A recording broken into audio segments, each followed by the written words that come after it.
Good afternoon. Thank you for joining us here at the GCF Pavilion.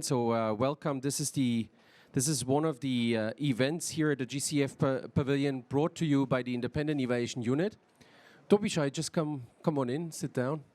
Okay. It didn't work.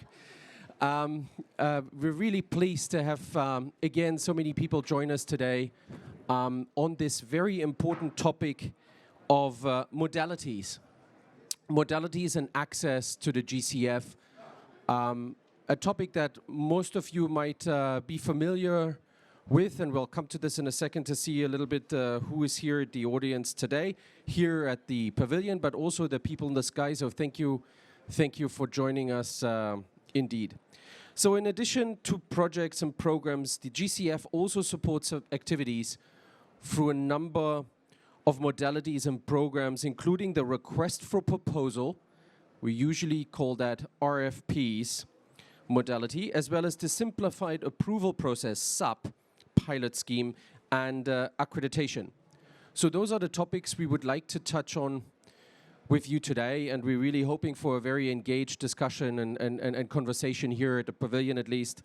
And for those of you that join virtually, you will hopefully will witness some interesting takeaways and lessons from some of the accredited entities, but also from the Commonwealth Secretariat, as well as from an alternate civil society observer of the GCF that we have here today. We're very pleased to have Liane with us as well. So, in brief, this event will be in 3 parts. We'll start with a short presentation by each of the panelists, just to get a better understanding of what we have learned so far.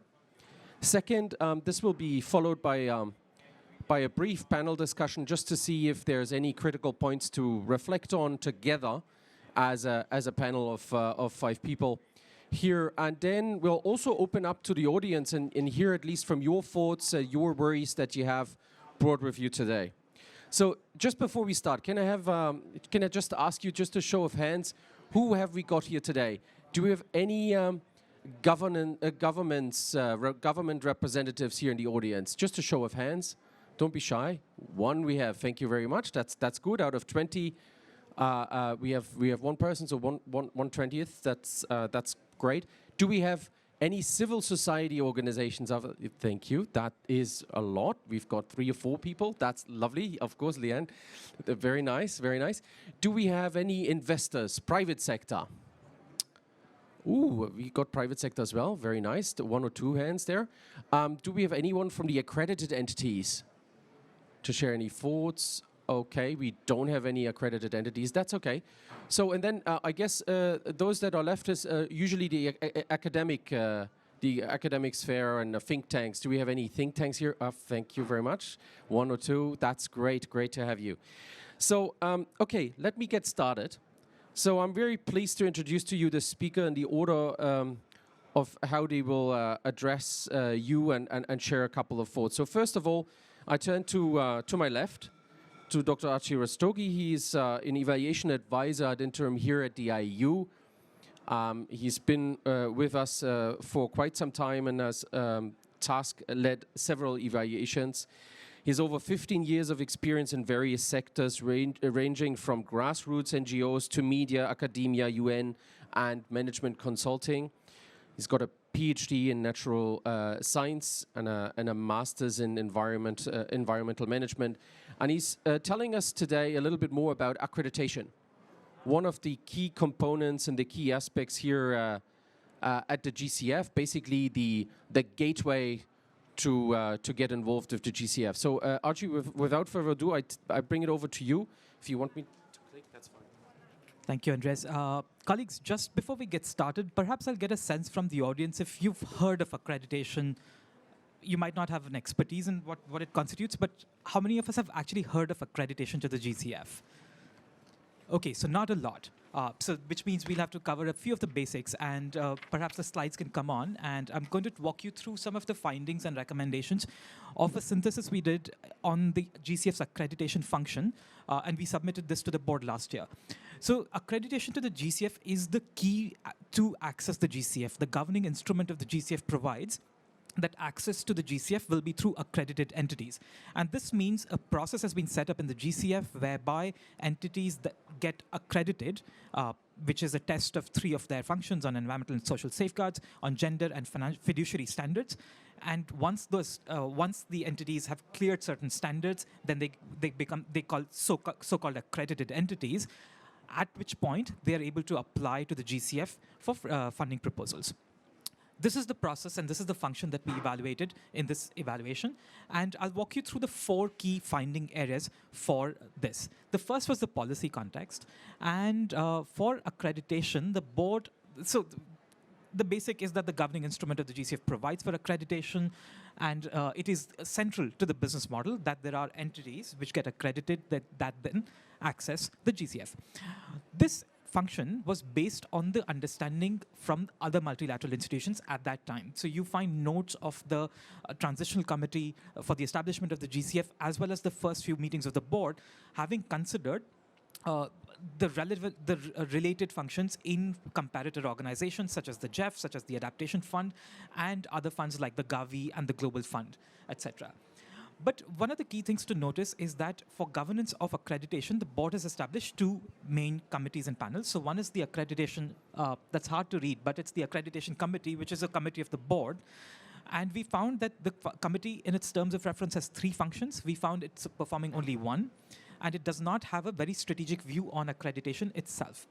The second body that the board has established is an accreditation panel, which is an independent panel of experts, but they don't have a direct interface with the board and therefore don't have a lot of knowledge of the strategy of the GCF and the direction in which the GCF wishes to go. And this we're finding to be a gap in the establishment, in the governance of the GCF accreditation function. Strategy. Currently, and this still stands, there is no strategy on the GCF system on accreditation, so there is no priority established as to who should be accredited and what for. There is fast tracking, and I'll come to that in a minute. But without the board has often wondered aloud whether there can be an optimum portfolio of accredited entities. But without a strategy and without a view from the board as to who should be accredited and what for, that portfolio is also not established. And so it's a chicken and egg game. And we can't establish what the optimum portfolio would be. And we also find that there's a mission overload. So depending on who you speak to in the GCF system, there are different things expected out of accreditation. Essentially, very strictly speaking, it's only a test of 3 standards of an entity. But if we go to the next slide, we are able to see that different parts of the GCF assume different things from accreditation. That, for instance, a large number of entities would be great. That direct access entities are national or regional entities. International entities are entities such as the World Bank and the FAO and UNDP, etc.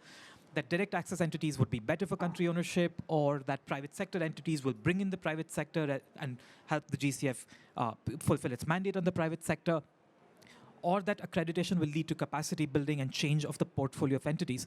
All of these are assumptions that are actually not backed by evidence necessarily. So, and these are not in strategy documents either. These are just implicit assumptions in accreditation, and they don't always all stand true.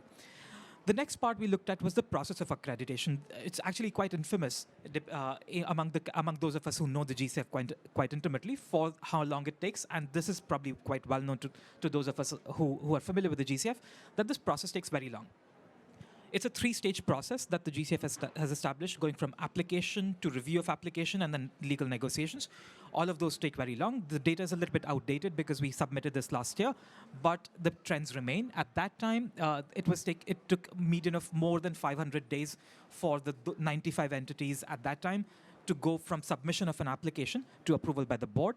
After that, it takes entities an additional 600 plus days for legal negotiations, at which point they're able to then receive funds from the GCF. So it's a very, very lengthy process. We, at that time, found $1.7 billion of the GCF portfolio stuck under legal negotiations, either after accreditation or at the project level. What causes the delays? We found in the different kinds of documents of the GCF, and when we reviewed a lot of documents, 4 different kinds of delays, which related to either the design of the process, that the process was circular or asked for too much information or irrelevant information, or the way in which the process was implemented, the quality of review or the quality of comments that entities received, capacities of entities, because not all entities found themselves suitable to be accredited. So they didn't have the time to review, didn't have capacities to review, or the policies in place which accreditation expected them to have, and legal negotiations. Very often, the accreditation part was undertaken by colleagues in programming in entities, and then once it was agreed that there would be accreditation, the whole process shifted to lawyers from both sides, who then had to negotiate from scratch a lot of the items that were not addressed in the first part. So that all of that added to the delays. Let's look at the portfolio real quickly of the entities. Of course, again, 95 entities that were accredited at that time. Now it's gone to, I think, about 130. 130 as of B30, which was last month, of various scope and various focus and various sectors, which is great, because this allows the GCF to then potentially, or in theory, develop a very large portfolio. But we found that only 10 international entities actually held 73% of the GCF project portfolio. That's not great news, because the mandate of the GCF provides very explicitly for direct access. International entities also had 86% of the GCF portfolio. This has gone down a little bit to 84, but the trend still remains.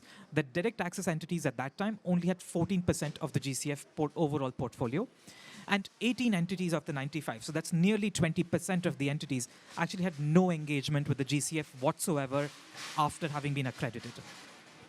I'll repeat that once because of the noise in the background. 18 of the 95, so 20% of the entities had no engagement with the GCF project pipeline, with no funding proposals, no concept notes, etc. So they were accredited, but the purpose of accreditation is not super clear.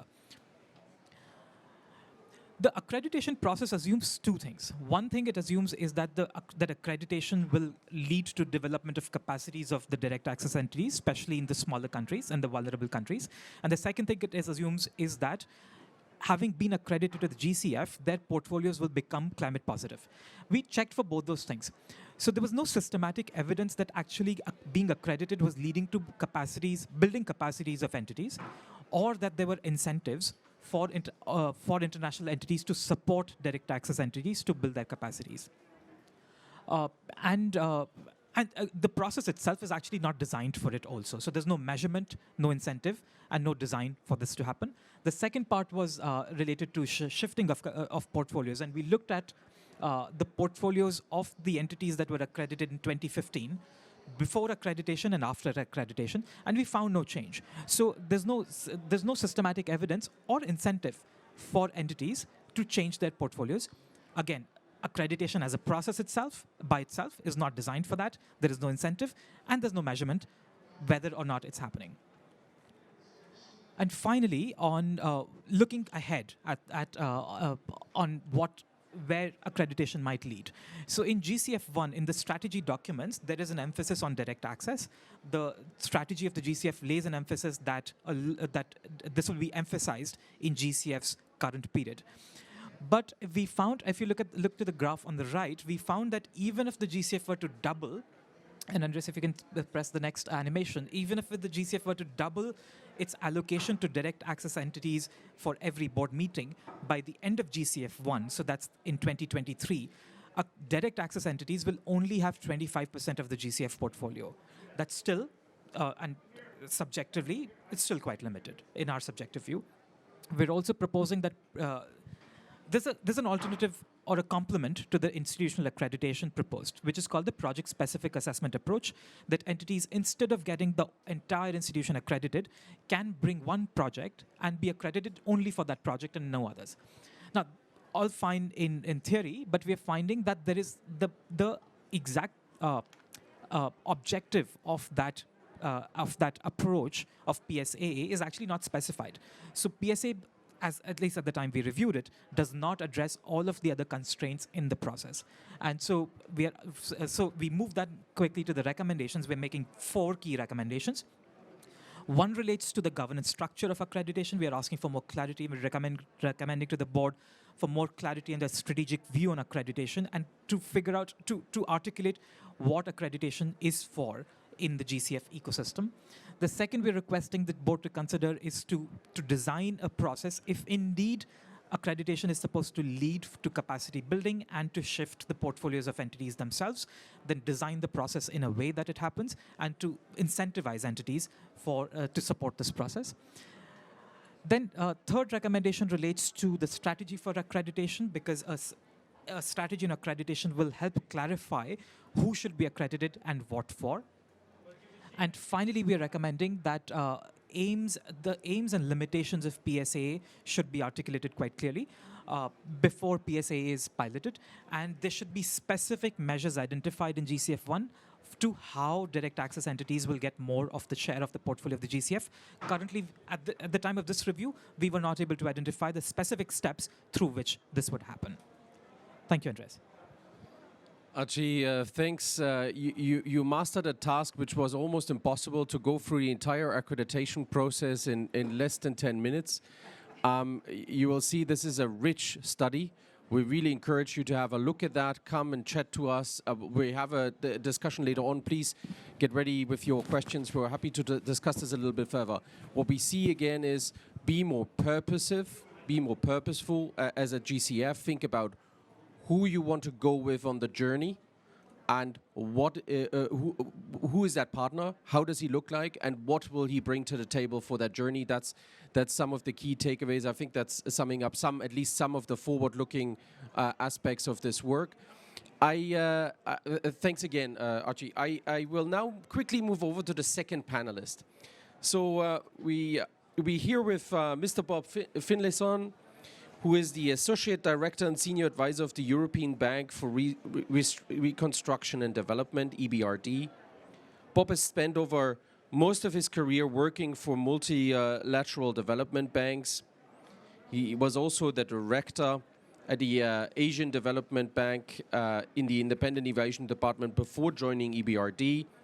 He's an expert in design, implementation, monitoring, and evaluations of public and private sector mobilization initiatives. He's got over 30 years of global experience in working working at the sector level, levels of governments and private sector in the areas of policy management, program, project design, and implementation. So very, very rich experience, and we're really pleased to have Bob here with us.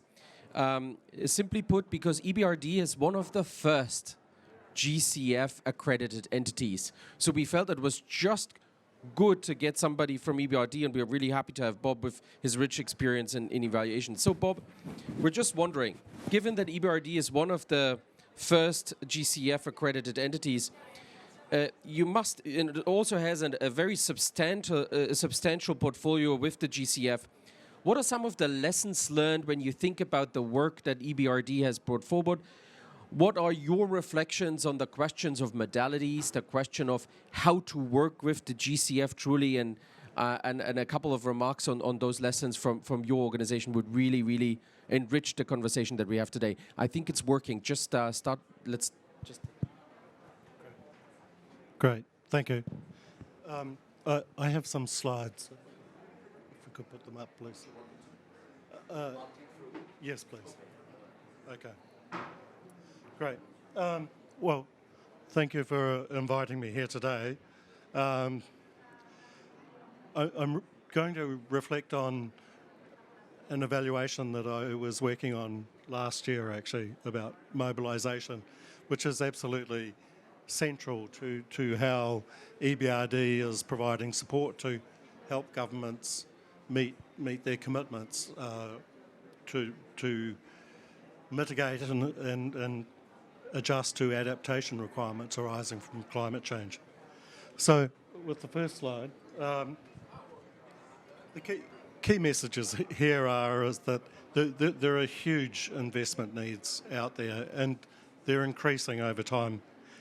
So, we also have a situation where governments are increasingly indebted, and the COVID crisis and the associated fiscal stimulus packages have added to already high levels of debt. So the big question is, how can we bring private sector capital to the table to help meet some of those investment needs? So this has been a sort of a central issue or priority for EBRD and for all of the MDBs for that matter. So could I have the next slide, please? So traditionally, the MDBs have always focused on financing governments, and in practice they still do, and mainly hard currency loans supported by TC grants to prepare projects. Following the Addis Ababa Convention in 2015, there was an agreement with the G10 to G20 to increase private sector financing tenfold, and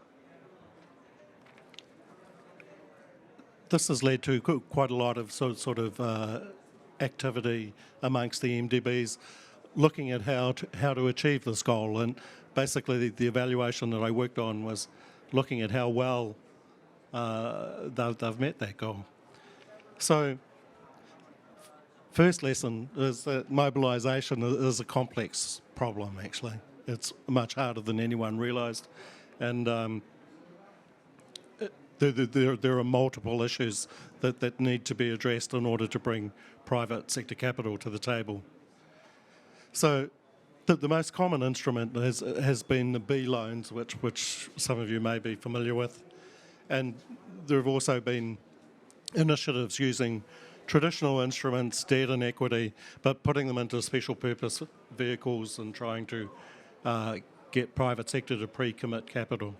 So that's been the sort of the primary focus initially. Next slide, please. So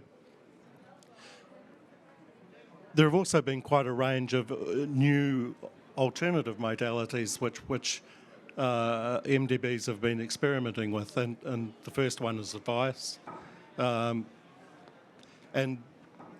we've also been looking at various types of PPPs, and EBRD has achieved quite a lot of success with feed-in tariffs and auctions for renewable energy. And also, MEGA has introduced a new instrument for non-honouring guarantees, which is interesting because this is guaranteeing obligations of the government rather than private sector firms. But this is absolutely key for public-private partnerships. EBRD's also been experimenting with synthetic guarantees using standby debt instruments. There's also been a lot of work done by the MDBs in the area of blended finance and first loss instruments, etc., trying to leverage up private sector investment. Local currency financing is becoming increasingly important, and EBRD in particular is also looking at how to use its capital more efficiently by effectively recycling it faster, using it partial sales of finance sitting on its balance sheet using unfunded risk participation instruments. These are a form of derivative. Next slide, please. So there's been a great deal of talk, a lot of big promises made. The evaluation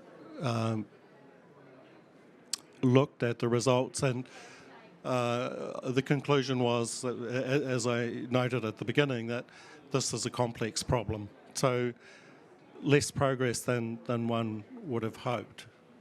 Very complex and confusing metrics. Traditional instruments were being affected by high levels of liquidity associated with quantitative easing, etc. Existing organisational arrangements, traditional incentive systems, etc., were actually working against mobilisation. And the conclusion was that there was a lot of room to do more. And perhaps the most important finding was just how critical the role of incentives is to encourage the MDBs, the institutions, to mobilise both their own capital as well as the private sector, and how to balance those incentives. So next slide, please. So I just want to quickly summarise here the key lessons that came out of the study. And the first one obviously was it's taken longer to scale up mobilisation than we expected. That this critical issue of incentives and how to encourage learning, innovation, adaptation, development of new capabilities. it also very much brought home the need for EBRD and the MDBs generally to get a much better understanding of what the investment needs were within the country, for the government, etc., and also for the private sector investors. There's a huge amount of capital out there, but how do we deal with problems like externalities, sunk costs, etc., which bedevil pretty much all of the climate change initiatives. So not only did we need to look within the country, but we also needed to look at how effectively we managed our own capital, this recycling of capital much faster. We also felt that there were huge untapped opportunities, particularly in the areas of advice and guarantees, which in many respects are more important, or at least as important as the traditional funded instruments such as debt and equity. And the final point I want to note is that the focus is not really on the individual instruments themselves so much as the structures that we put together to mobilise finance, because the risk profile of projects changes dramatically over the life of the project, and different instruments are more appropriate at different times. And this concept of sequencing instruments is an area of huge potential. So I'll finish at that point. Thank you. Bob, thank you very much. Just going back to some of your points, and I think this is really crucial for us here at the fund, at the GCF, but also for the Independent Evaluation Unit, to learn from others of what they have tried to do by looking at alternative modalities and how we can get closer to the needs of the countries, but also better understand of what the private sector could provide and how the private sector could be integrated into some of the work that the MDBs are doing. Essentially, a really good point. Also, what you said at the end there, to say it's not necessarily always about the instruments. It is about the question of what sort of structures are we putting in place, institutional structures and institutional innovations we can come up with in order to strengthen the way of how we provide access and accelerate access. Look, this leads me very quickly to our third panelist, and that's Viktoriya, to just tell us a little bit more of what the GCF has done, in particular on what the GCF has done with the request for proposals. So here you saw the EBRD perspective of how to try to assess and go forward with alternative modalities to better invest. The GCF has tried the same with bringing up requests for proposals, and there were 4 of them, and we've just recently done an evaluation on those requests for proposals. And Viktoriya is going to highlight some of the key takeaways that we have from there. So let me just briefly introduce her before I give it over to Viktoriya. So Viktoriya is a data analyst, associate data analyst with the IEU. She likes in particular data modeling. So if anyone here out there is from the statistics departments or mathematics departments, please go reach out to her afterwards. She's previously worked as a research assistant consultant for the data lab at the IEU. She's also been supporting work that we do at the IEU that's called Learning-Oriented Real-Time Impact Assessment. That's a program that we do to build capacities and provide advice to projects, GCF projects on the ground, to better understand of how they can learn along the way and provide that adaptive capacity that we all need. So over to you, Viktoriya, for your quick insights on the RFP modalities evaluation. Thank you. Sure. Thank you very much, Andreas, for this great introduction. I'm excited to present very briefly on our rapid assessment, independent rapid assessment of the GCF's request for proposals.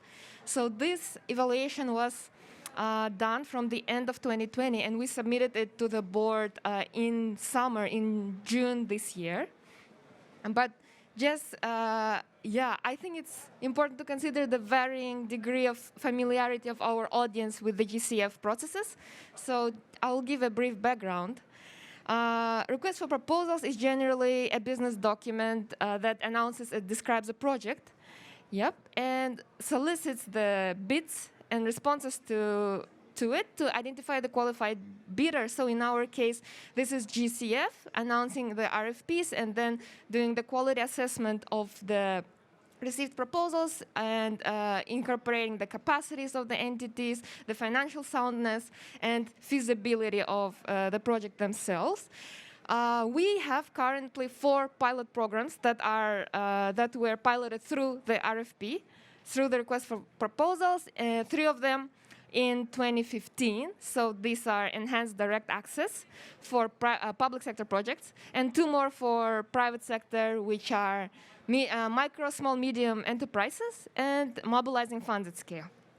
Yeah, and in 2017, we had the most recent our RFPs on the RED Plus results-based payments. The degree of success of the pilot programs is varying, so I'm going to talk more about it later. But overall, so we have 18 projects from 4 pilot programs. It's 850 million USD approved, which is 10% of the total number of projects in the GCF and 10% of the approved amount of funding. And 65% of the allocated amount for the 4 pilot programs. Yep. And, oh, sorry, I haven't received the, Andreas, you'll be doing, yeah? Yeah, so next. Now, having this background, maybe I can go directly to conclusions. So right after we started this evaluation, it was very easy to identify that there is no RFP modality or RFP mechanism per se in the GCF ecosystem, but rather than 4 individual pilot programs. And those are managed by separate teams. And there is somewhat limited board guidance on what those pilot programs should look like. That's why we had definitely saw this challenge from the beginning that the task teams did not know what a good project under each pilot program should look like. Yeah, it has some advantages. Of course, it allows to incorporate some customizable TOR to add innovation into the proposals, but due to the lack of the frameworks and indicators to actually cross-learn among RFPs, we could not leverage the knowledge that we were getting real time. In terms of implementation, it gets a little bit trickier, yes. So the RFPs, they were supposed to, but they could not overcome the shortcomings of the regular business model. Why? Because from the standpoint of an AE, okay, I have the RFP, and there is a window that I should apply. Then I respond to this call for proposals, and which is followed by the screening by our divisions, and if you pass certain threshold, then you're directed into the regular pipeline. Yeah, and this sets a little bit different expectation. Yeah, because RFPs are usually indicating the urgency and the focus in particular area, but if you're directed to a regular approval process, definitely this just adds complexity and time to process the projects. And therefore, we didn't see any incentives why project proponents should at all respond to RFPs, well, apart from the topic that looked relevant to them. Next, the next level conclusions are on RFPs as a tool in general for targeted project generation. So in terms of the tool, I really don't mean to be very negative, but definitely RFPs are a great tool to target and focus on specific thematic areas, yeah, or in general specific topics, and they have this feature of attracting new partners, maybe making new types of partnerships and collaborations, and giving the signal to the external stakeholders that, oh, there is GCF is thinking about focusing the resources and operations in a particular area, and yeah, definitely there will be some funding allocated to that. So this worked very well because GCF received a lot of concept notes as a response to RFPs. For example, MFS program received 350 concept notes, and 30 of them were shortlisted through the screening criteria. Yep, and yeah, but the challenges kick on after that, because, well, I've already mentioned that's the regular approval process that actually doesn't give a lot of other incentives apart from that. And topics served very well. Were not selected very systematically, but absolutely in line with the governing instrument, with the COP guidance, which is relevant to RED+, and to strategic plan. Yep, the objective of RFP is to help fill gaps in climate change financing landscape is not fully achieved. So our observation was that there was very limited portfolio gap analysis prior to launching the RFPs, which indicated that there is a lack of strategic approach to identifying the topics in the first place. And there were no portfolio projections like based on the piloting of the RFPs. And there were also no specifications on the business continuity and exit strategies and some other aspects, in terms of learning, scaling, and replication. We can move on. Some other types of findings are about capacities allocated for the individual RFPs. So we definitely observed some very limited human headcount capacity, and those were mostly current existing teams that were working part-time on the RFP, and part-time they had their main jobs. But I'm not going to focus on that a lot because it's like a very maybe common story to many other aspects that we highlight in our evaluations.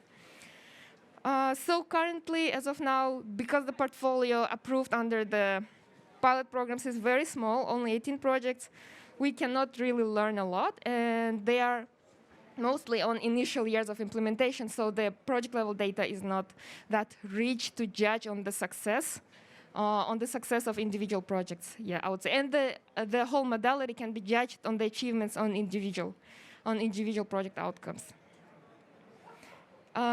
I think that was the meat of it, and quickly through the recommendations, absolutely we think we recommend using RFP as a great tool for targeting and for focusing of operations, but with clear objectives and purposes, interacting with different documents within the GCF so that every stakeholder is on the same page and everybody has different expectations. Everybody has similar expectations. Yep. Regarding of topics, definitely improve the selection process to be more strategically approached and transparent. And consider designing a standardized RFP process based on universally recognized good practices. So by the learning from the RFP should cross-fit into each other, and definitely there should be minimum standards provided by the GCF Secretariat on how to develop and design the TOR and then implement the RFP. And the last slide. Yes, everything leads to some medium and long-term recommendations that it would be, so it stems on the fact that it would be great to have a centrally coordinated and reviewed appraisal process for the design implementation. And of course, establish the RFP as a modality institutionally. Yep, and definitely some clarification on the purpose and the use of RFPs is needed in relation to the business model. So there would be some gray areas should be clarified in terms of interaction of RFP and regular approval process, or simplified approval process, or accreditation framework, investment framework, and other guiding documents. The last interesting point would be to improve the GCF business model to provide incentives. So this can be varying incentives apart from the RFP itself, that maybe enhanced capacity building or easier access to the readiness or PPF funding. Yep, that can be the fast tracking in the regular approval process. Yeah, and here we had also a pitch that Archi mentioned a little ago, a pitch on PSAA. This is project-specific accreditation that can be more customizable to individual entity needs, because some entities have different capacity and maybe it's too costly for them to get the full accreditation because they cannot produce projects non-stop anyways. They would be happy having one good project and going ahead, right? Thank you very much. These were the main points I wanted to highlight. Thank you.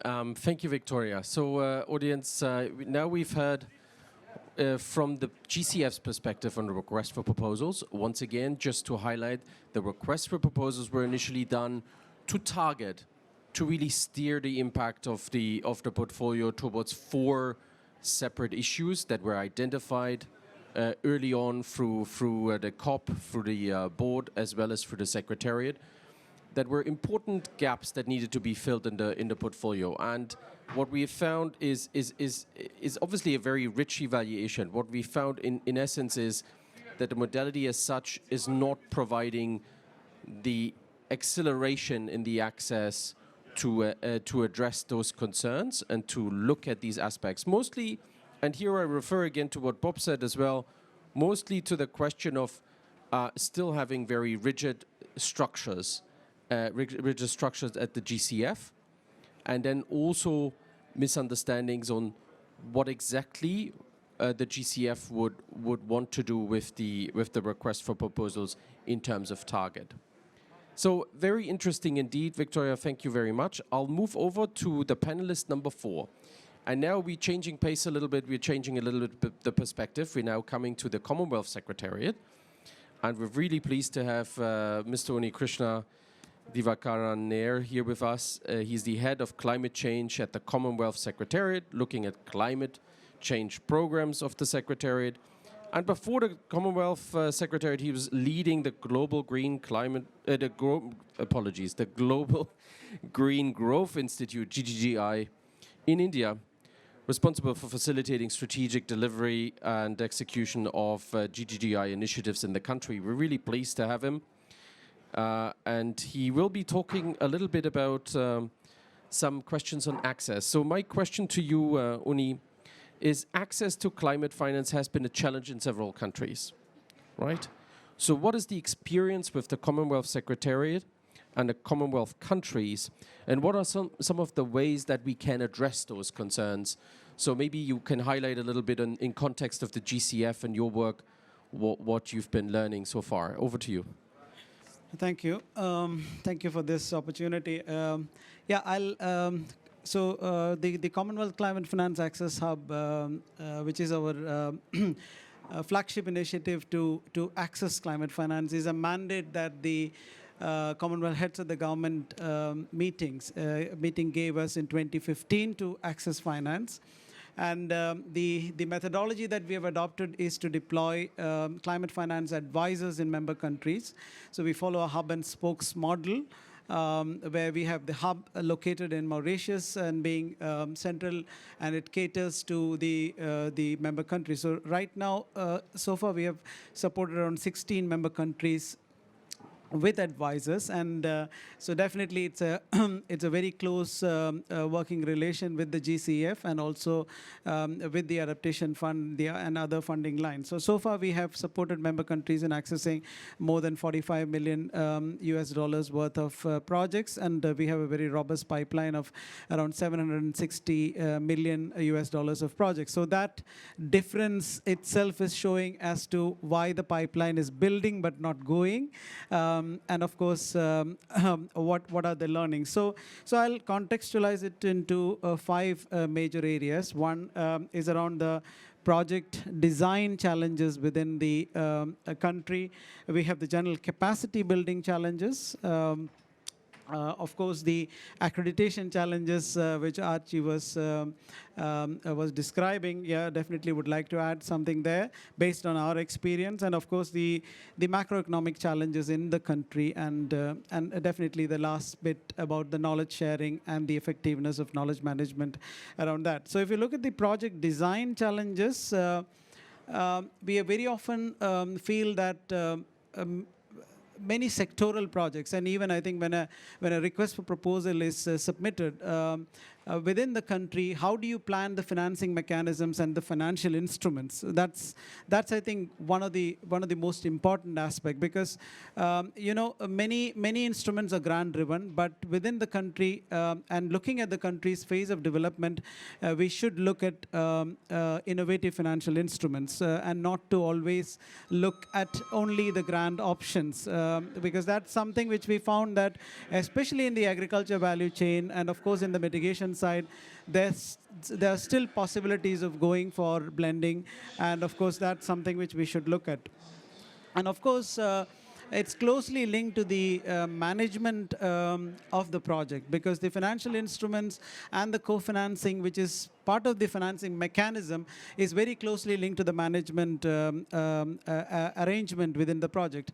And if you don't have a correlation of that, that leads to many instances where we sanction the project, we have successful projects, but those projects won't move beyond a particular point once they start implementation. So we have found that there are good projects, very good concept, but once it goes to the government for implementation, there are management issues. And that's closely linked to the kind of financing mechanism that we have planned around that.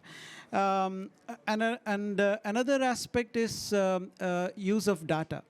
Data and data to be converted to information, that's an important aspect of decision making around a project, which we found that in many instances are lacking. So there is a great push from the central entities within the country. So obviously they do the project, and sometimes the project proposal is even being approved.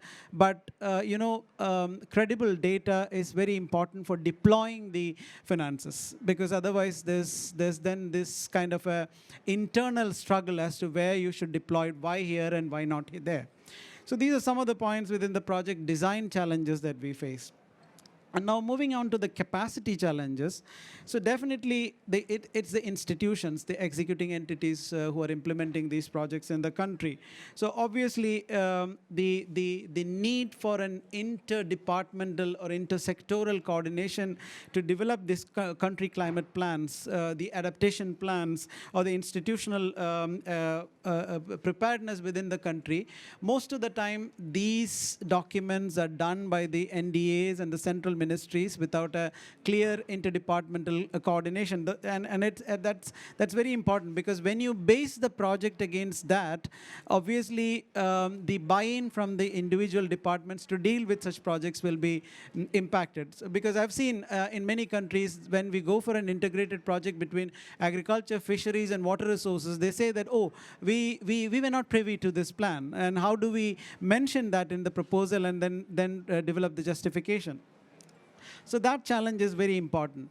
And looking at the link to the accreditation is another capacity challenges. Basically, accredited entities, there are many development banks who are accredited entities. And within the development bank, if you look closer at the manpower allocation versus value for money, because that's the traditional way of allocating manpower within the development financial institutions.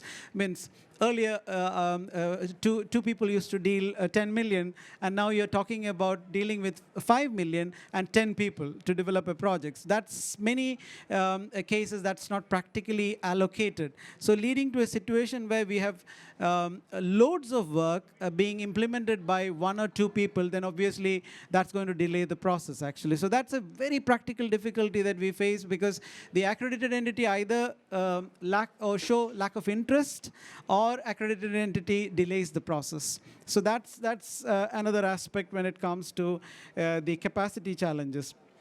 And coming to the macroeconomic challenges, because if you look at the fiscal space, or if you look at the budgeting process within the country, the allocation of resources that could go into co-finance some of the large-scale or even medium-scale proposals from the funding lines, that's still not there. And not to talk about private sector integration into public sector executing entity-driven projects.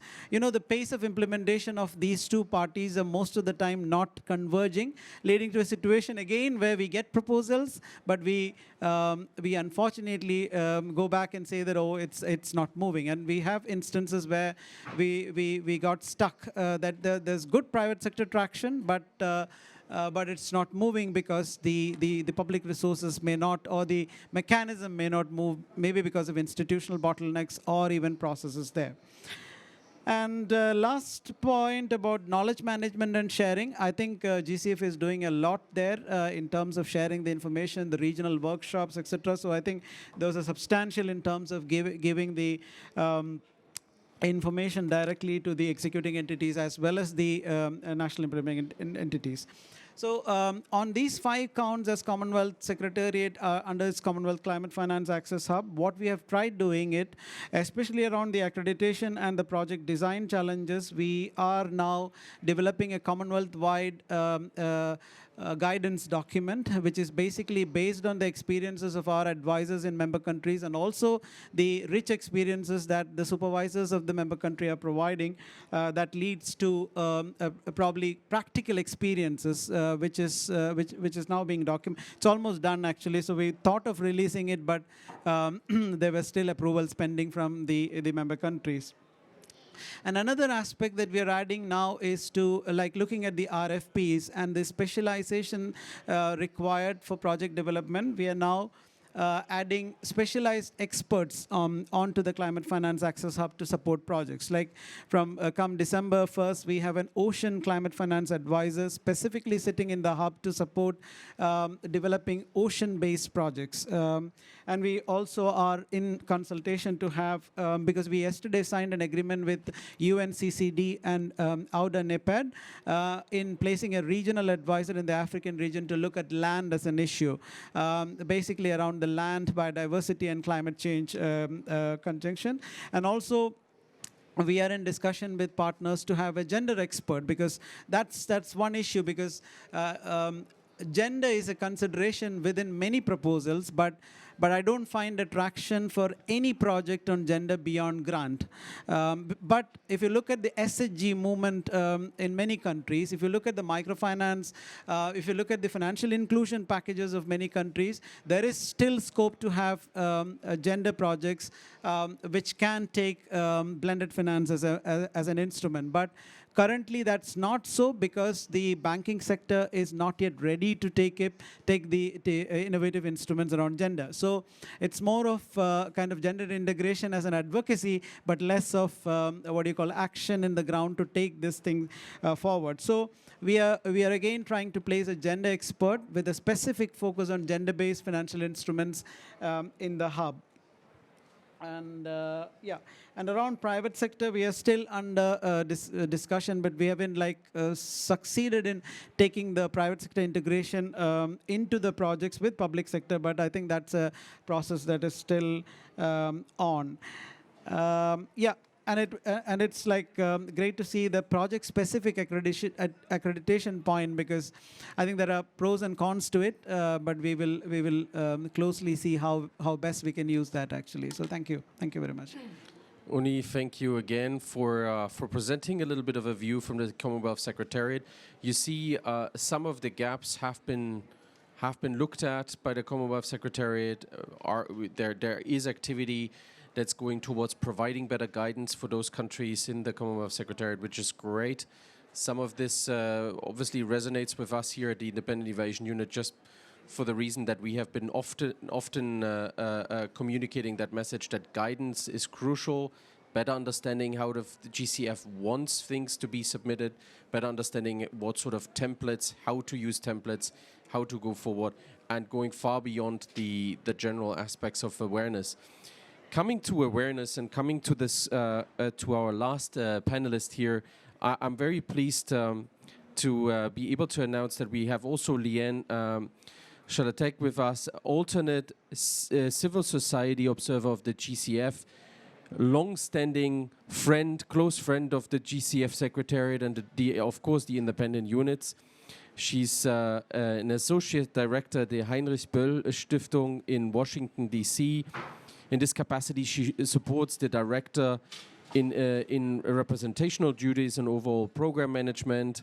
Liane brings extensive experience in global governance, especially international trade and finance, as well as the promotion of gender equality, women's empowerment, and international program work to her team. She's a particular interest of her work has been the awareness and capacity building of the needs to engender macroeconomic policy. So, and currently her focus is on international climate finance, of course, with the emphasis on public climate finance flows and on equitable access to climate funding. There's a long list of things that I should be mentioning about Liane. I will not do that. I will just rather hear her out right away. Liane, from your perspective, being with the fund since the beginning, and indeed advocating for access and taking into account the needs of communities, of vulnerable groups, of gender aspects. What are your reflections to the GCF, but also to the panelists that you've heard before? Just simply put us a little bit in perspective of what we are talking about currently in climate finance, how you see this from the civil society perspective. Over to you. Thank you very much, Andreas, and I hope everybody can hear me. First of all, I'm very pleased to be here. Thanks again.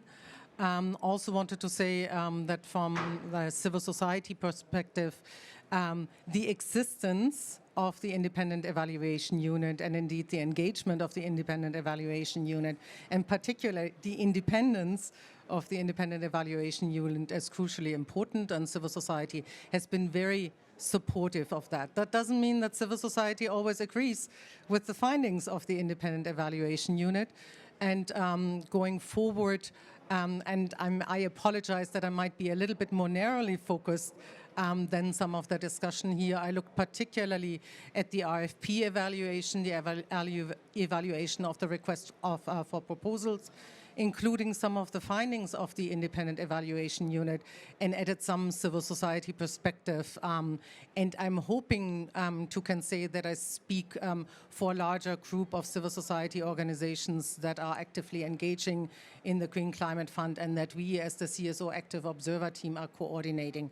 Doesn't mean that we are obviously reflecting every single opinion, but we are reflecting, I think, a shared commonality of focus. As Andreas said, a big part of the focus is on trying to see how the GCF in its activities really serves countries, developing countries, provides country ownership.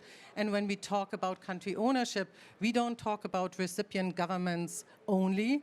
We talk about the people, the citizens, the communities, particularly the marginalized groups, that includes women, includes indigenous peoples, and includes local communities particularly. And so it's also with respect to some of those possibilities of the request for proposals to further financing as direct benefit, but also as direct access, that some of my remarks are located.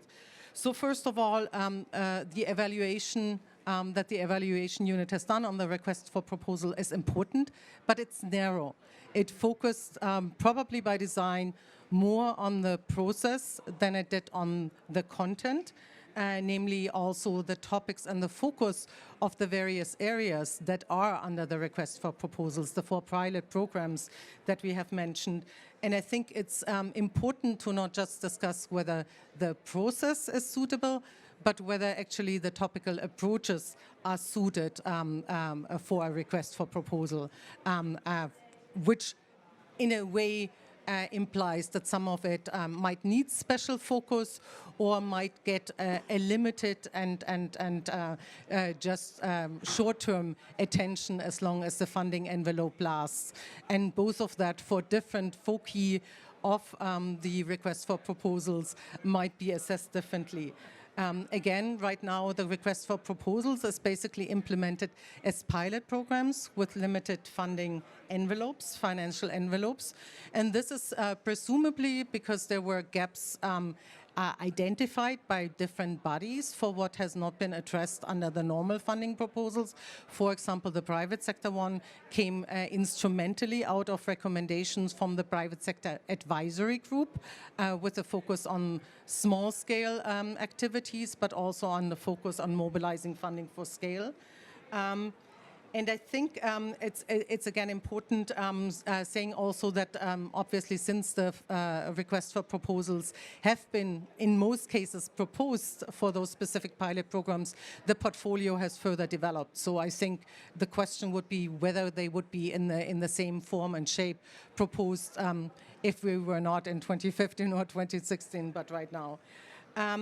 I think I also am a bit skeptical, to be quite honest, of the recommendation of the independent evaluation unit for a standardized RFP process, given that as it's currently applied, it really speaks to some of the specificities that come with the subject area, with the issue area. So, for example, RED Plus is results-based finance.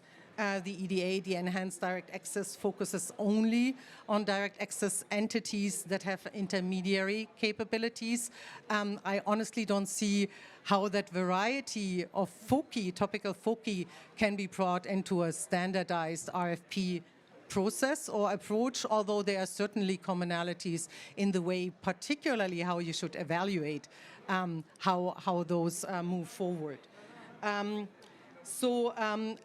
Because of the skepticism of whether that makes for a good institutional modality, and it goes to the discourses about accreditation, I think in a way that would, quote unquote, only make sense if you want to bypass standard procedures of accreditation, assessment against the investment framework, potentially exemption of certain standards, safeguards and requirement, and obviously as civil society observers, we would be very skeptical of that, particularly if it goes for requirements related to environmental and social safeguards, participation, engagement, consultation, and the gender dimension on it. And maybe just a really quick reflection on that.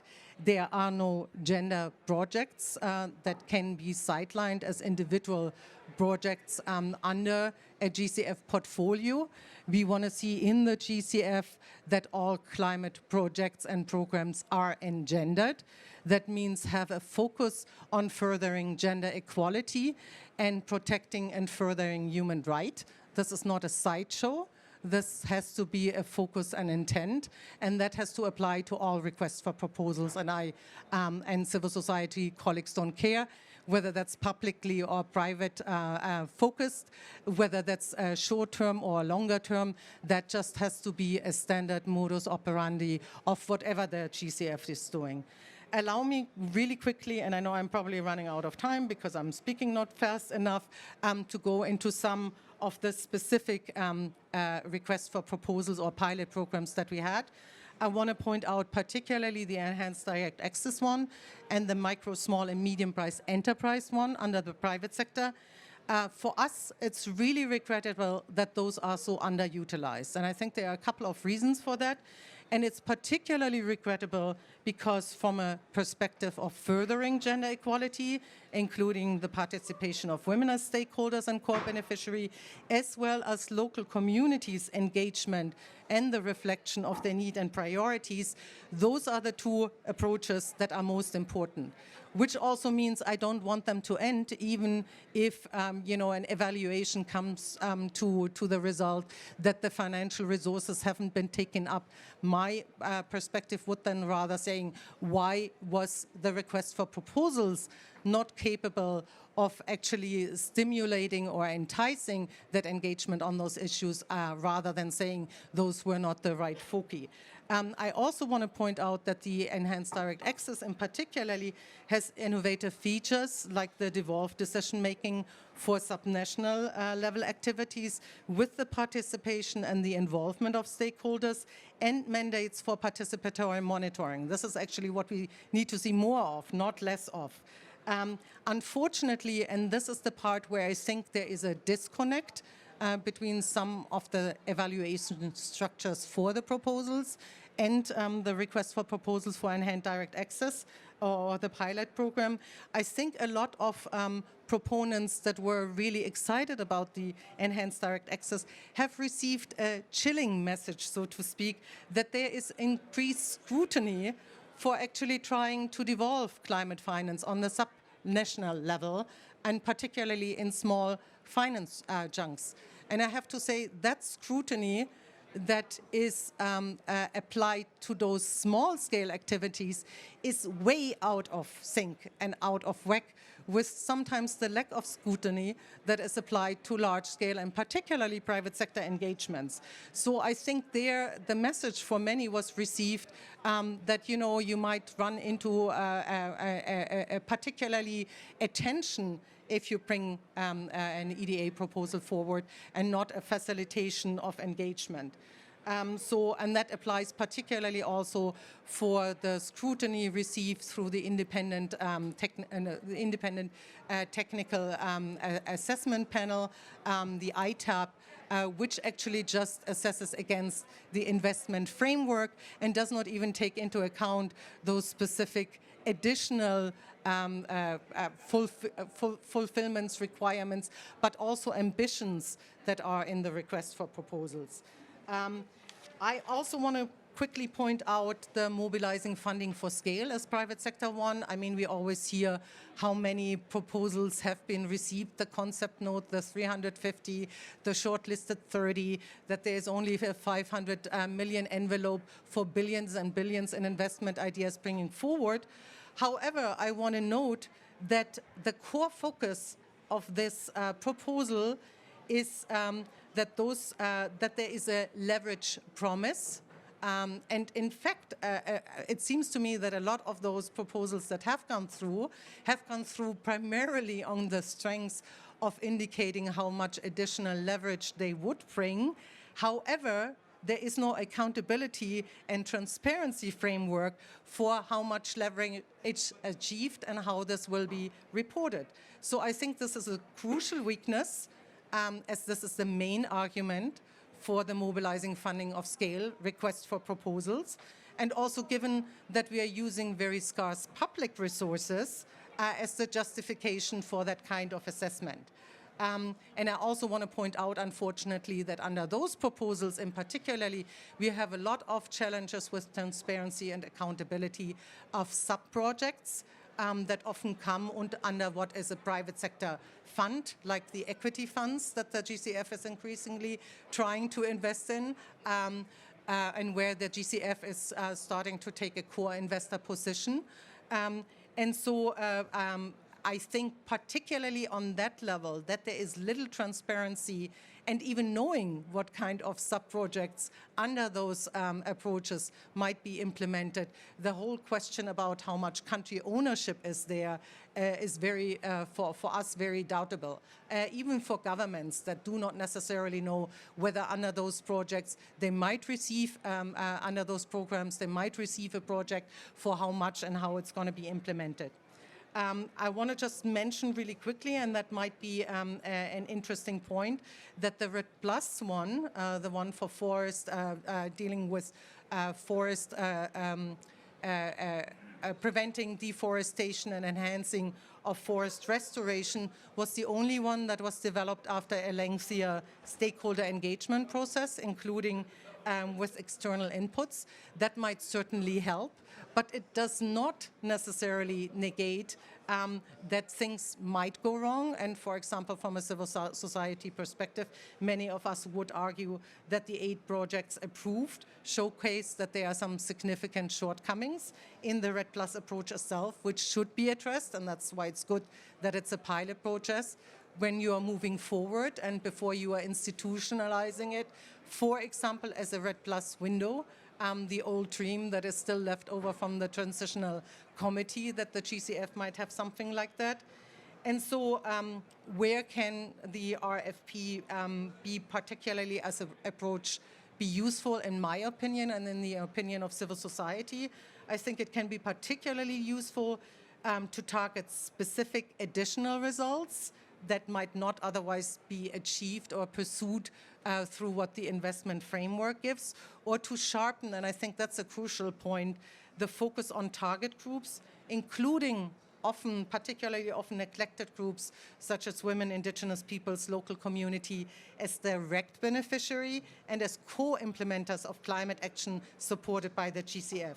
So it would be interesting, for example, to have an RFP, a request for proposal for subnationally designed and implemented activities, specifically by local communities and civil society organizations, indigenous people, on a fund-wide small grant program at the Secretariat level. And if you think about it, in a way, the preparatory support program is an RFP that is managed by the Secretariat, and one could very well think of a similar program on the Secretariat side, again, to allow for more direct access in that case, country ownership for subnational groups, for civil society groups, for women's groups, for indigenous peoples and local communities. Thank you.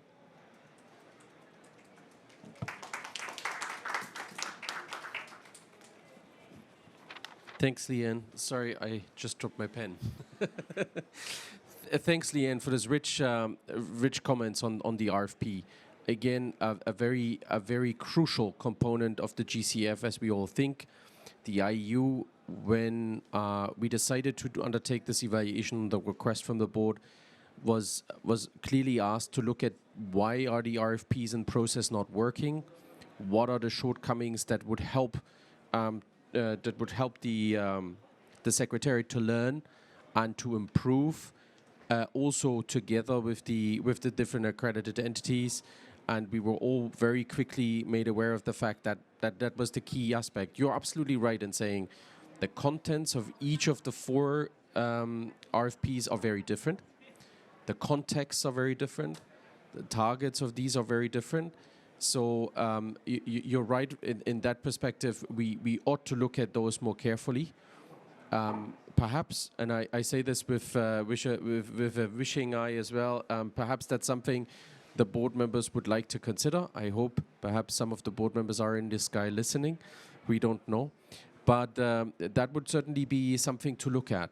We're really thankful that we had the opportunity to look at the process of the RFPs and at least from that perspective see some of the shortcomings. And the shortcomings for us were this aspect of operationalization at the Secretariat level. So these, when these proposals are received, these are handled quickly in order to really truly accelerate the access to the fund. And that's why we wanted to talk today about accreditation, but also the RFPs. So it's sort of a two-sided coin, if you like. One on what are the accreditation challenges, one what are the RFP challenges. We have looked at some of the programs, and you mentioned the private sector related ones. So the MSMEs, the small medium-sized enterprises. There was an RFP. The intent was here to really truly fund money towards those small medium-sized enterprises to truly reach the complexity and the context of some of these private sectors. We've recently done a private sector evaluation, and Archi can speak about this, where we found that most often these complexities and these contexts are forgotten by GCF programming. So that is certainly a niche where the GCF had seen a gap and had tried to address a gap. Obviously not sufficiently, as you said, they were largely underutilized, and we recognize this. On the enhanced direct access, you're right. Generally speaking, the country ownership principle is a true principle for the GCF. We've also done an evaluation on the country ownership principle and the approach. What we found here is that most often it is forgotten that country ownership does not equal government ownership. It is truly an ownership that goes across the entire country with all its stakeholders. One of the key recommendations was to truly look at that. How are we engaging as a fund with those that are vulnerable, with those rural communities that may not have access? How are we reaching out to those? And one key finding was, at the moment, we're still missing the guidance for true engagement with all country stakeholders and country partners. So this is definitely, there's definitely work to do. So I'll quickly wanted to turn over, because I know we have a bit of time left, and I wanted to not only have us talk, but also hear the audience, perhaps some of the reflections that you may have had through your work. So anyone, any questions for us? I see 1, 2 hands. I'll go around real quick. Thank you very much. 4 hands already. Just quickly introduce yourself and... Yeah. Thank you. Do you hear me? Yeah. Jan Willem van der Ven, EBRD. I have a question on the RFP. So the GCF has been set up to foster transformational change. And the question is, if you have looked at how can you ensure transformational change in these RFP processes? And I'm asking because as EBRD, we place a lot of emphasis in our structuring on the policy dialogue and embedding all of the elements, including gender, etc., when we structure the projects. Excellent. Transformational change, how is it achieved? Okay, we've got that. Hi, I'm Uzoma Kamamara, Advisor Climate Change from the Commonwealth Secretariat. I also have a question on transformational change, but linked to private sector. So we know, we've heard several times that the public sector cannot meet the amount of resources that have been outlined for meeting climate action and how we need private sector intervention. So now, when it comes to transformational change and getting the private sector on board, we know several times we keep hearing, oh, the risks, you know, how do we remove the risks so that private sector can engage, be it real or perceived risks? And I like what our colleague from EBRD said in terms of having the financial instruments that help remove this risk. So we know about blending the finance, but also sequencing those instruments at different stages. So what would your advice be to the GCF in this regard? Whose responsibility will it be such that all the stakeholders are not left out? Even the MDBs themselves, in terms of project structuring, what incentive do you give them to carry out the whole phase, making sure that sequencing is done, but again, not losing out on the country ownership as well, and making sure that the GCF, the point you said about leveraging and leveraging private sector resources at scale is achieved for that transformational change? So thank you very much. Transformational change in private sector. We've got that. What to do, what to advise the GCF. We've got that. Thank you. My name is Leo Banks. I'm a student at Indiana University. My question, you mentioned at the very end the preparatory support, and I was wondering, does that engage with the RFPs differently than different projects?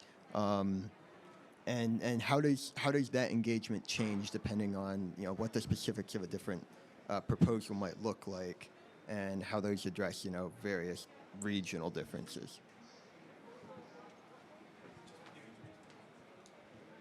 Thank you very much. My name is Isifu Suleimana.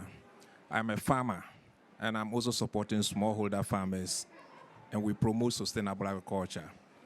And by so doing, it means I also qualify to be a civil society person. And I was happy when you said it all. GCF, with the little experience I've had, it's like a monster. Yes. States are able to participate. And I have to say that, for instance, Ghana, in recent times, I heard them talking about the Share Landscape project. And that means Ghana as a whole is doing well. But local NGOs, local communities, as she mentioned, not even a single one is able to get closer. And I mention a monster because this is a fund that is seeking to help these local communities, including myself, to overcome climate change. Somebody rightly put it. Climate change is not like COVID-19 where you have a vaccine. You don't have a vaccine, and it's not waiting for you, and it's moving.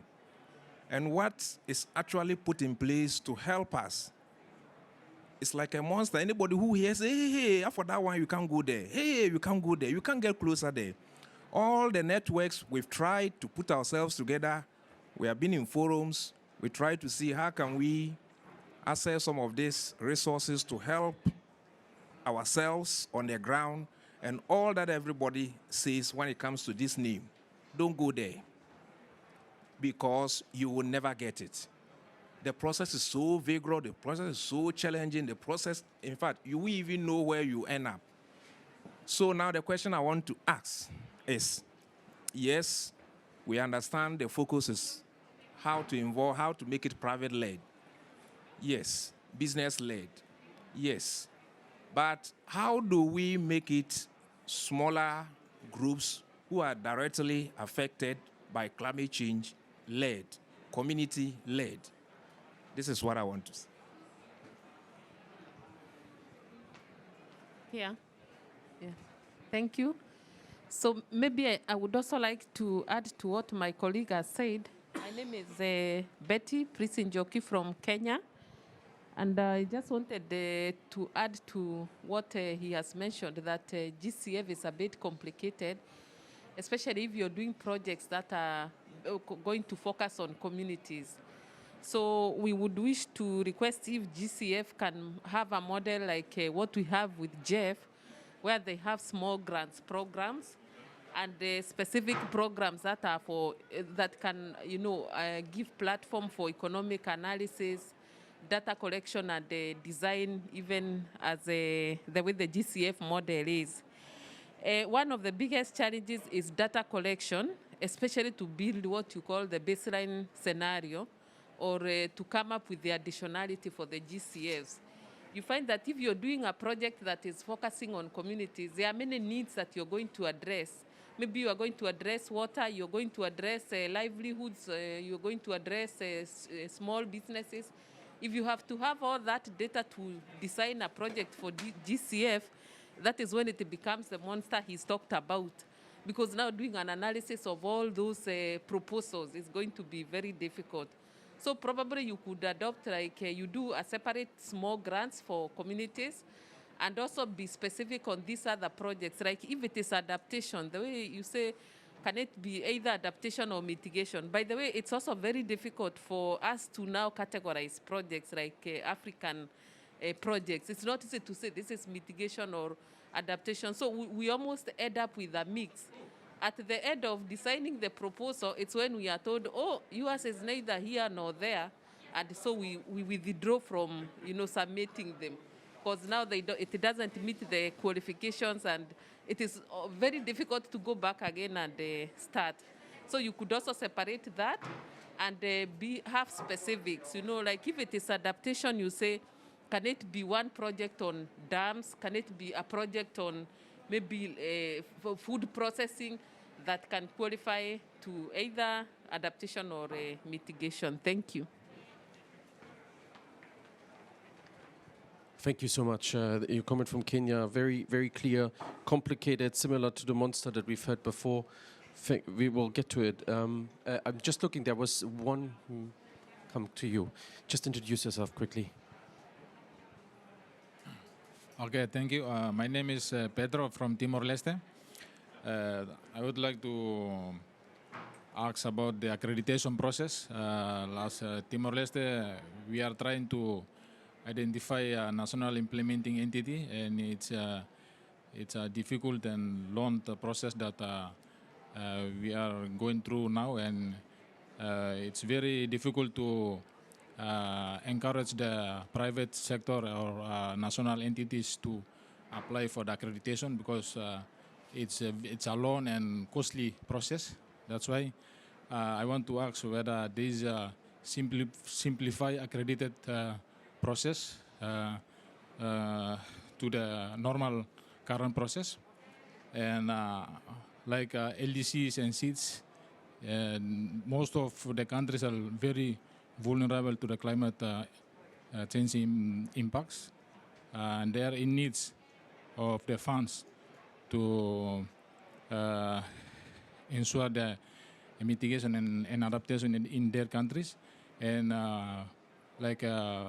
they need the direct access of the fund, and how GCF going to help them or assist them to get accreditation for especially for the national implementing entity, and then provide expertise to help them in develop the project process and to access the fund.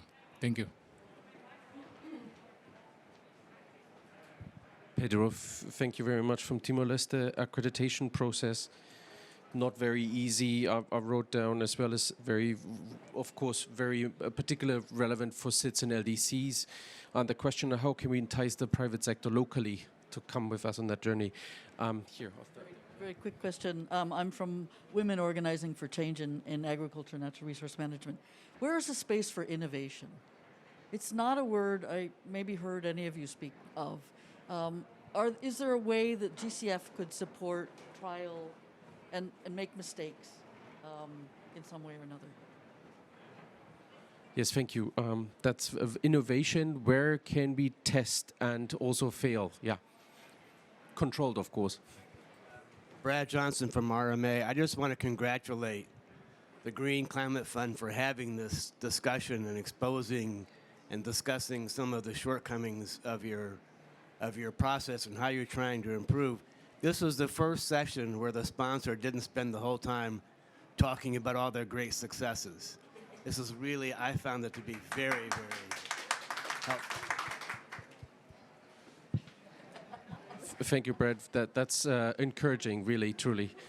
We'll try our best. So, colleagues, we have a few questions, but let me just give it over, because a lot of those questions are for the GCF. We'll come to this in a second. One question, Liane, did you want to? Right. You're absolutely right. Apologies. I wanted to go back to one question that struck me, which was back in when we started talking about transformational change. There was this question of transformational change and how to do it with the private sector. How can the GCF learn from others that have done this before and had tried it before? I've seen that we had Uni from the Commonwealth Secretariat with some takeaways. We've also had Bob. Bob, can I turn it over to you? So the question was really, we've heard it's great to see that instruments are there and that we're thinking about sequencing of instruments, that we're thinking about innovative instruments, that we're thinking about what could be incentives. You have learned a lot on that with the evaluation that you said. What sort of advice could you give the GCF? Where do we need to start looking? And I'll ask the same question to Uni just right after, okay? Over to you.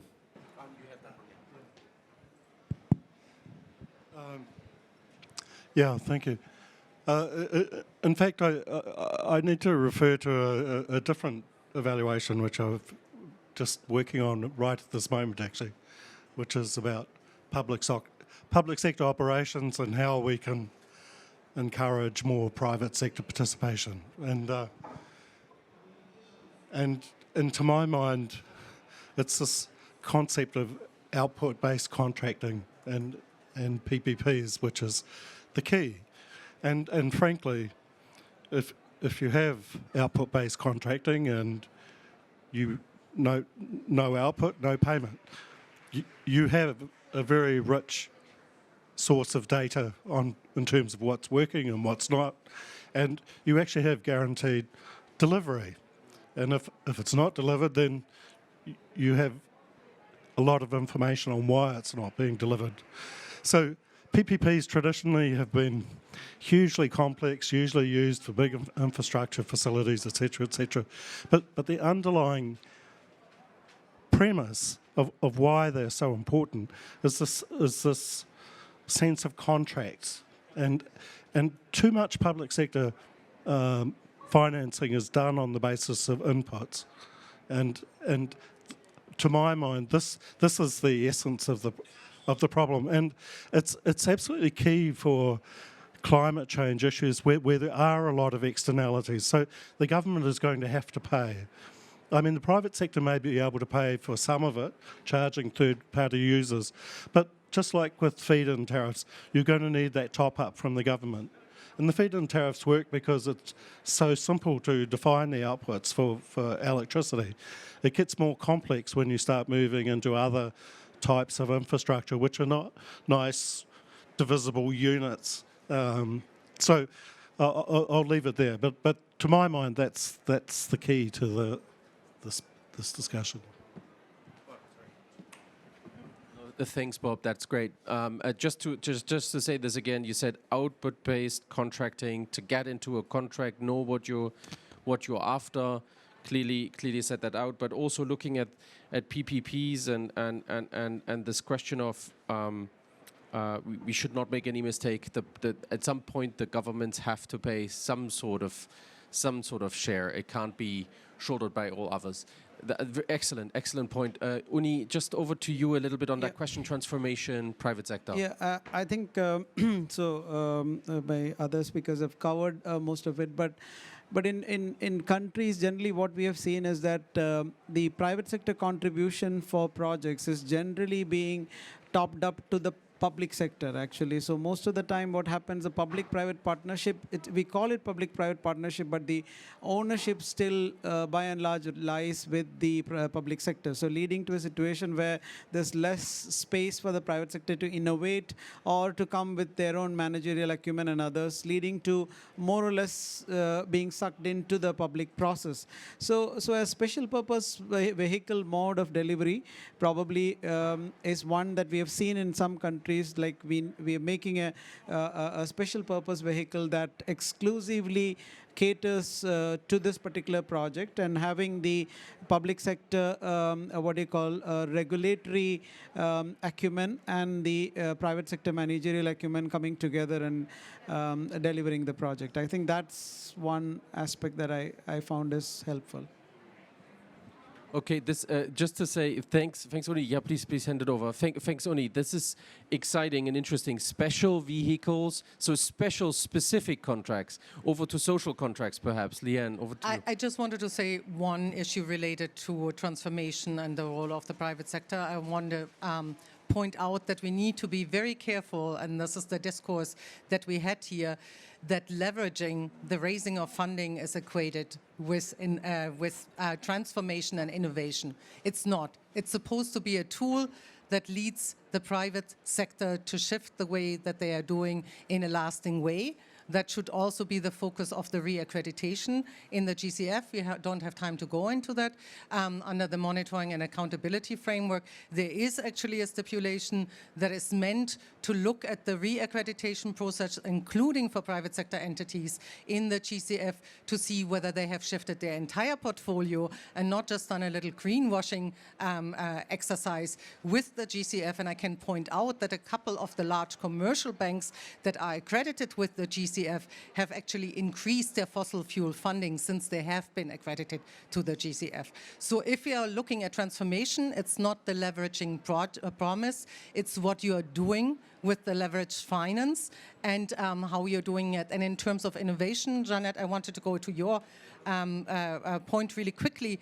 Likewise, we are seeing an equation of innovation with financial structuring. And innovation is much more than financial structuring, even if it involves the private sector for the type of climate actions that we want to see. Yes, you need some financial structuring, but it's supposed to lead somewhere. It's not an end in and of itself. And if we look at the GCF, particularly at the moment, the GCF seems to be more excited about the fact that they are able to have a private equity investment approach in adaptation than actually looking what the outcome of or the purported outcome of the private equity investments in adaptation is, and who ultimately will benefit and who ultimately will be hurt by those approaches. So the financial instrument and the financial structuring isn't enough. Thanks. Thanks, Liane. That's very clear. Clear now. To just say that again, it's more about the question also of how we transform those that work with us, and I think that's a good point to take away from here.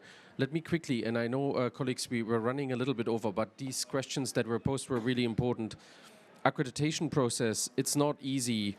It's not easy to involve the private sector. Also, is there a simplified way to get accredited? Archi, coming again to the accreditation process itself, any type of takeaways that you can share with the colleagues here? Because that seems to be from Timor-Leste, from Ghana, from Kenya. This seems to be an issue that is cross-cutting. Over to you. Thanks, Andreas. Colleagues, so we're representing the independent evaluation unit that informs the decision-making of the board, right? So we're not speaking for the Secretariat, we're not speaking for their strategies. Indeed, we're speaking for the evidence that we find in the portfolio, and we are actually saying that local access, direct access is challenging in the GCF. Earlier, I had a slide on which talked about more than 1,000 days to apply for accreditation to the GCF, and then to get funding. It takes more than 1,200 days in all, at least among in the evaluations that we've done at least at that time. So mandates such as direct access and in fact, even implementation is quite limited of GCF projects that are actually out there. We're finding constantly that the amount that's implemented is quite limited. Data is also another challenge that we've spoken about at different events that we've done so far, including with the Commonwealth Secretariat, where I'll make this point again. It's a very important point. There's a sense of indignation among at least the vulnerable countries, the SIDS and the LDCs, that worked very hard for the establishment of funds such as the GCF to then be challenged just because there is no access to historical data to be prevented, and that becomes a barrier in their access to the GCF because this data this historical climate data does not exist. I'll just make two very quick points about two different evaluations we've done as well. On the private sector and the risks, we're making a point in our private sector evaluation. It's a very short, crisp report that I encourage you to read. We're making the point that a private sector project, because GCF is a public institution and it uses public finance, may not necessarily look like a private sector project. It could create enabling environments. It could make investments in policy change, etc., which controversially, we're proposing could be grant-based and don't necessarily have to be using equity or other innovative instruments, and then can, in the tertiary, in the very long term, then mobilize private sector investments in climate change. And lastly, related to that, it's unfortunate that Jeanette has left, is also the role that public institutions do play in innovation. For instance, Apple-type innovations or Tesla-type innovations. There is a role that the state has continued to play in those innovations, and public finance does play, which is where institutions such as the GCF can come in, which are different from institutions such as the EBRD, which have a very different mandate. But GCF uses public money, and this money can then be used for innovation and to mobilize and leverage private sector finance in the long term, not necessarily in the short term. Taking losses and risks for the short term is essential. Archi, thank you again for those points. Look, I'm looking on the board. There were two other questions that were asked. I'm just going to go very quickly on to those. It was one on what are we learning with adaptation, with community-led work, what are we learning in respect to innovation. Just let me highlight one other point that we have recently done in adaptation evaluation, to only look at the question of adaptation and why are we not serving this mandate efficiently and effectively as a GCF. And there's a couple of takeaways. One is, innovation indeed was also once proposed, innovation and technology was also once proposed as an RFP, as a request for proposal, to target that area, to bring targeted projects to the table. Unfortunately, it has not been materialized, simply because it has not materialized in its own pilot.